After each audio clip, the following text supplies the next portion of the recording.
Oke, selamat datang di channel YouTube Ruang Para Bintang. Nah, oke adik-adik kami semua yang mau persiapan di SBMPN 2021, seleksi bersama masuk Politeknik Negeri. Nah, adik-adik boleh terlebih dahulu download soal-soalnya ada di website Ruang Para Bintang. Silakan dicari nanti di sini mulai tahun 2010 hingga tahun 2019.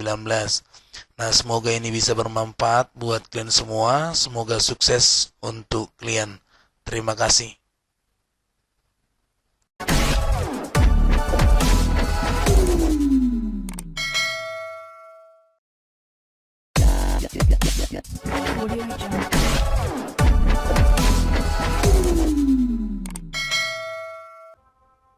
Iya, oke deh ya. Kita lanjut kembali ya untuk soal yang berikutnya ya.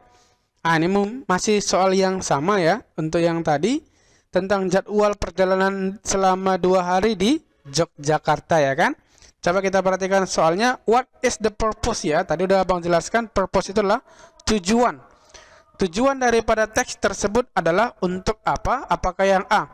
To advertise a tour. Advertise apa? Mengiklankan ya. Mengiklankan perjalanan tersebut. Apakah tepat? Tidak ya. Baru yang B, describe the tour, mendeskripsikan ya. Biasanya kalau deskripsi gitu udah tahu deh ya, menggambarkan apa-apa yang ada di sana ya kan. Baru yang C, inform about holiday, menginformasikan tentang liburan ya. Liburan maybe mungkin ya kan, tentang liburan dia di Yogyakarta.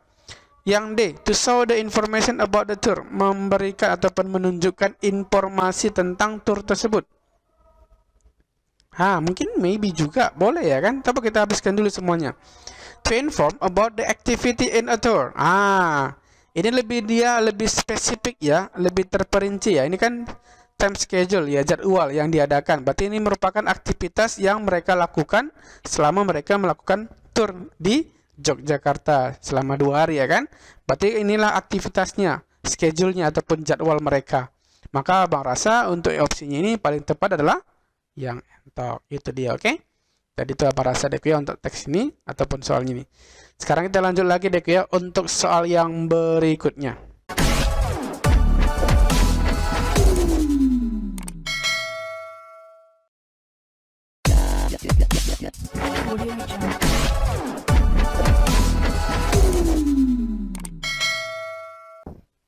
Ya, oke dek ya, kita lanjut lagi untuk teks yang berikutnya ya.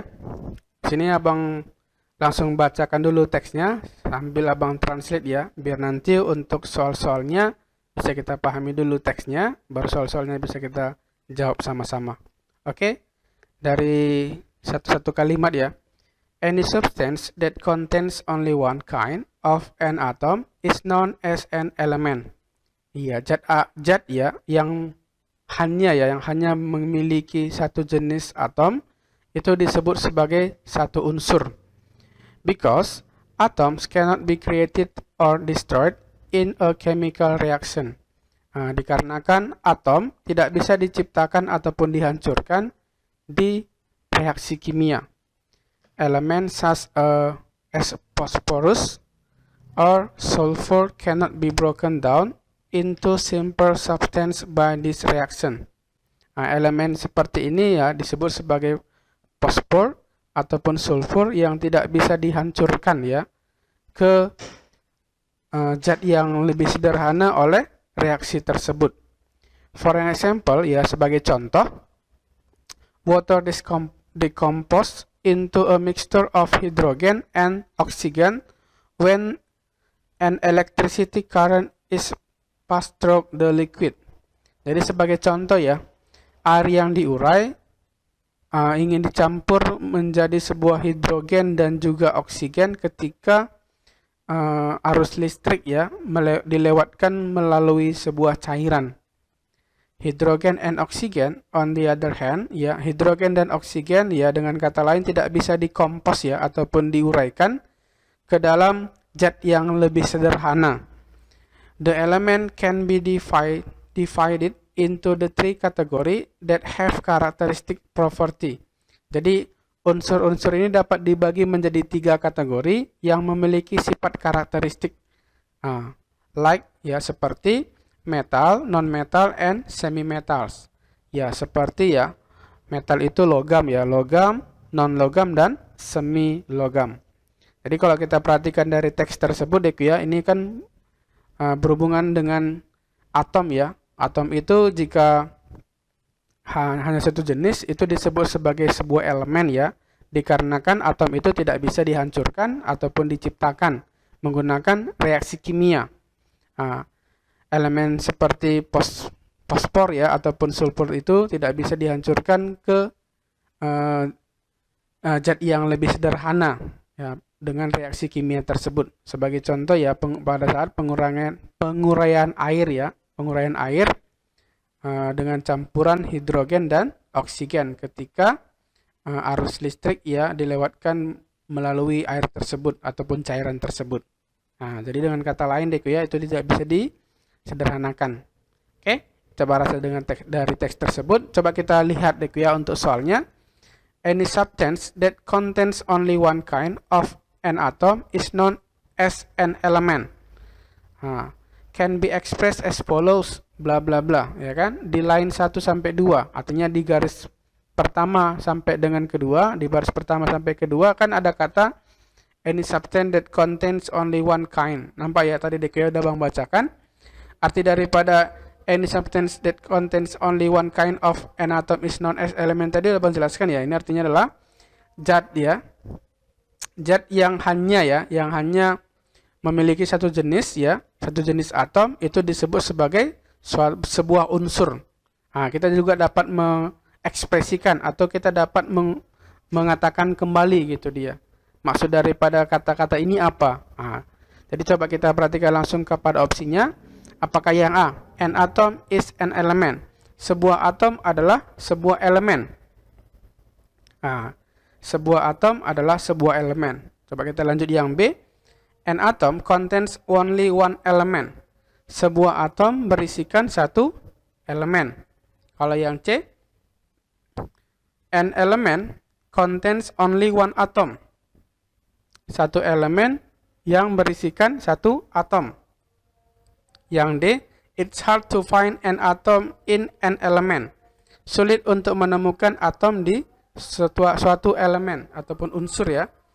Yang E, an atom cannot be found in an element. Sebuah atom tidak bisa ditemukan di sebuah elemen. Ini kalau misalnya kita perhatikan dari kalimat ya, any substance tadi yang Abang bacakan. Kalau Abang ulangi sekali lagi ya, biar lebih paham deh ya. Sebuah zat yang hanya memiliki satu jenis atom itu disebut sebagai elemen ataupun unsur. Paham ya kira-kira deh ya? Abang ulangi ya. Sebuah zat yang hanya memiliki satu jenis atom itu disebut sebagai satu unsur ataupun satu elemen. Gitu dia maksudnya, oke? Coba kita lihat kembali yang A tadi. Yang A dia bilang sebuah atom adalah sebuah elemen. Salah ya. Jadi kalau misalnya kita kembali kepada makna daripada kalimat tersebut kan jika ya, kalau misalnya kita ambil kata jika atom itu memiliki hanya satu jenis, jika zat ya hanya memiliki satu jenis atom itu disebut sebagai sebuah unsur gitu dia. Maka untuk opsi yang ini yang akan salah berdasarkan dari pemahaman kita ya tentang kalimat tersebut. Kalau yang B, sebuah atom ya yang berisikan hanya satu elemen. Maybe ya mungkin deh ya. Jadi kalau misalkan yang B kan dibilang sebuah atom berisikan hanya sebuah elemen.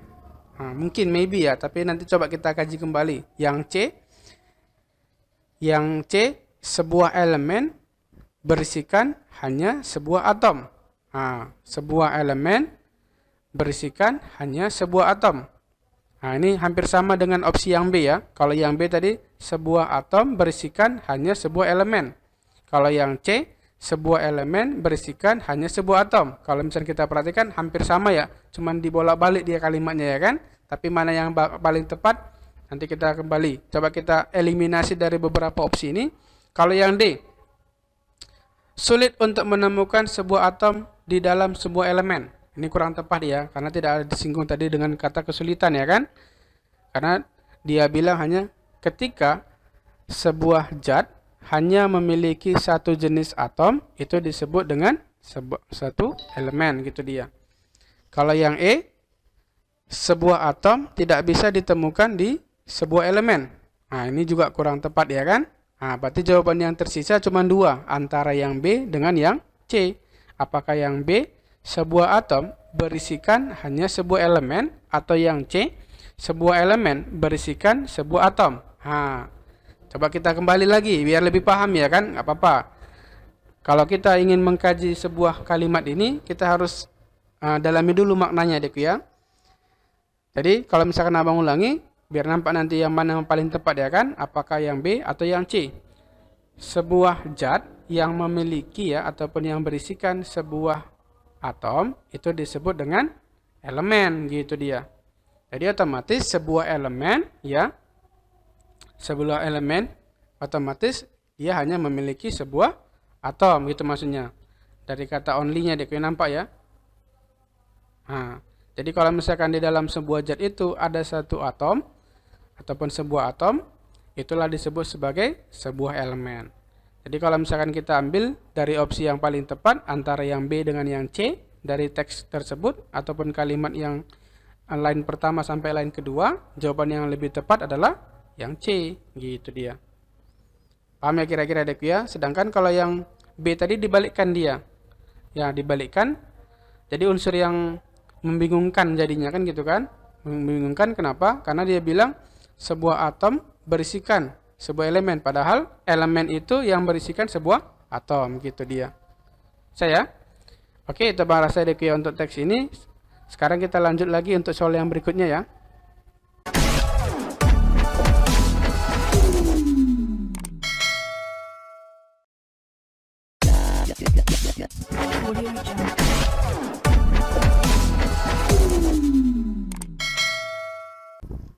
Ya, oke dek ya, kita lanjut lagi untuk soal yang berikutnya. Nah, kita lanjut kepada soal ya, karena teksnya tetap sama seperti teks yang tadi. Sekarang kita lanjut kepada soalnya. What must we do to decompose ya water into hydrogen and oxygen? We must bla bla bla.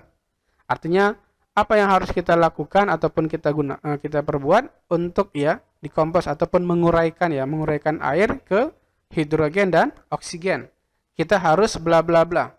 Nah, coba kita perhatikan dek ya dari kata decompose water ya into hydrogen and oxygen.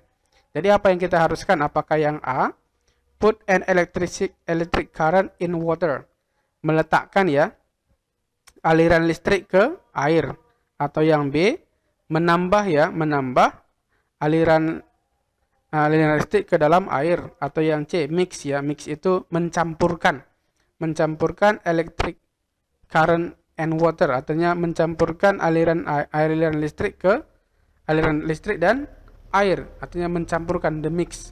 Atau yang D, pour water into an electric current, artinya menuangkan air ke aliran listrik. Atau yang E, take out, mengambil ya, take out, mengambil electric current from water, mengambil ya aliran listrik dari air. Yang mana kira-kira? Coba kita perhatikan dari kalimat di teks tersebut ya. Nah, nampak ya, kalau misalkan kita perhatikan ada kata water decompose into a mixture of hydrogen and oxygen when electric current is passed through the liquid. Atau liquid ya, liquid itu adalah cairan ataupun air ya.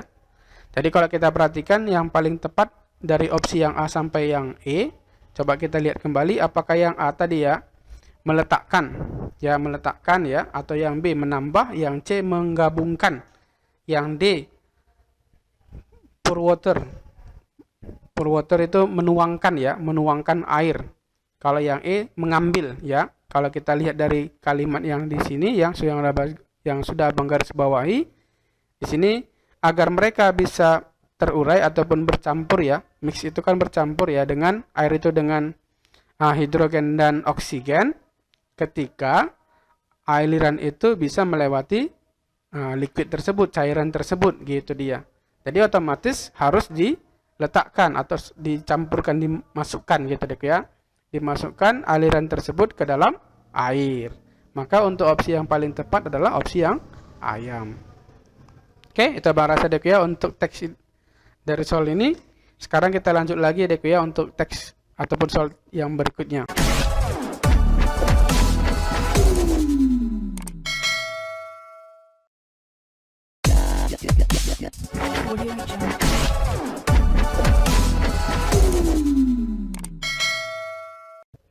Ya, oke adikku ya, kita lanjut kembali ya ke soal yang berikutnya ya. Karena ini soalnya dengan teks yang sama dengan yang tadi, langsung aja kita bahas ke soalnya dulu adikku ya. Why cannot phosphorus or P4 and sulfur or S8 be broken down into simple substance? Ya, artinya apa? Kenapa ya phosphorus dan juga sulfur ini dihancurkan ya? Nah, tidak bisa dihancurkan ya, karena di sini ada kata cannot ya kan? Nah, cannot tidak bisa dihancurkan menjadi zat yang lebih sederhana. Dikarenakan bla bla bla. Oke? Apakah yang A menciptakan atom, yang B menghancurkan atom, yang C tidak memiliki atom, yang D memiliki atom, atau yang E ya break simple ya, hancur ya dengan mudah menggunakan menjadi zat ya. Gampang ya. Kalau di sini kan udah jelas ya. Kalau kita perhatikan dari opsinya, break simple substance itu mudah ya, mudah hancur dengan menjadi zat dengan mudah hancur. Berarti kan soal ini kan dibilang kan cannot ya kan? Berarti kalau yang jelas yang dari opsi yang A sampai yang ini kan kurang tepat yang E. Coba kita perhatikan langsung dulu deh ya ke teksnya. Di sini dibilang apa? Element such phosphor ya, element such phosphorus or sulfur cannot be broken down ya into simple substance by this reaction. Oke, jadi kalau kita perhatikan di sini ya, apakah yang A tadi create atom? Atom itu kan tidak bisa di create, ya kan? Tidak bisa di create, artinya tidak bisa diciptakan. Berarti kan salah. Kalau yang destroy, ini juga tidak bisa or destroy. Artinya atom cannot be created and destroyed. Berarti kan yang B juga salah. Baru yang C, have no atom. Jadi di sini kan elemen ya, elemen itu ataupun unsur tersebut ya. Jadi kalau misalkan kita baca kembali, zat ya yang memiliki hanya satu jenis atom itu disebut sebagai elemen. Berarti kalau misalkan kita lihat tidak memiliki elemen, padahal fosfor itu memiliki atom ya kan. Maka ini juga salah. Maka kalau misalkan kita perhatikan belong to atom, karena dia memiliki atom, maka dia tidak bisa dihancurkan ya kan menggunakan reaksi tersebut. Maka lebih tepat jawaban yang nomor yang ini yang paling tepat adalah belong to atoms, memiliki atom. Oke, coba rasa dek ya. Gampang ya. Artinya gini, kalau kita membahas tentang teks ya, baca dulu soalnya, dipahami soalnya, baru lihat opsinya dek ya. Baru langsung kepada teks ya, biar kita bisa mencerna ya dari opsi tersebut yang mana yang paling tepat. Gitu dia, oke? Sekarang kita lanjut dek ya untuk soal yang berikutnya.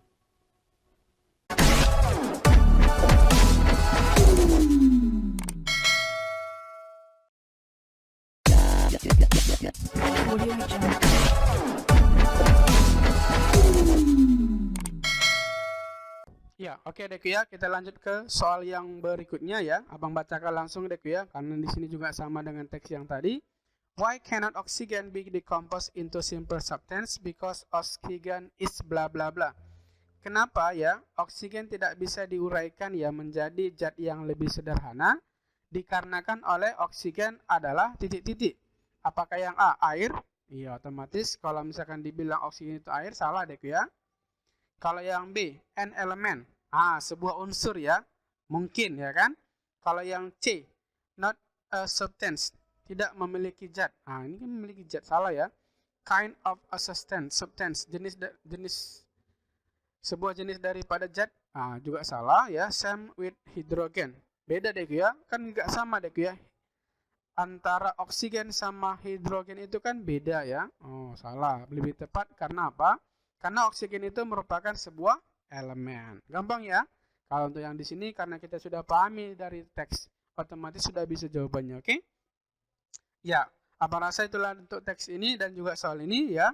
Abang rasa Cukup dulu deh ya untuk teks tersebut. Nanti kita lanjut lagi untuk teks-teks yang berikutnya. Terima kasih sudah menonton. Sampai ketemu lagi. See you ya.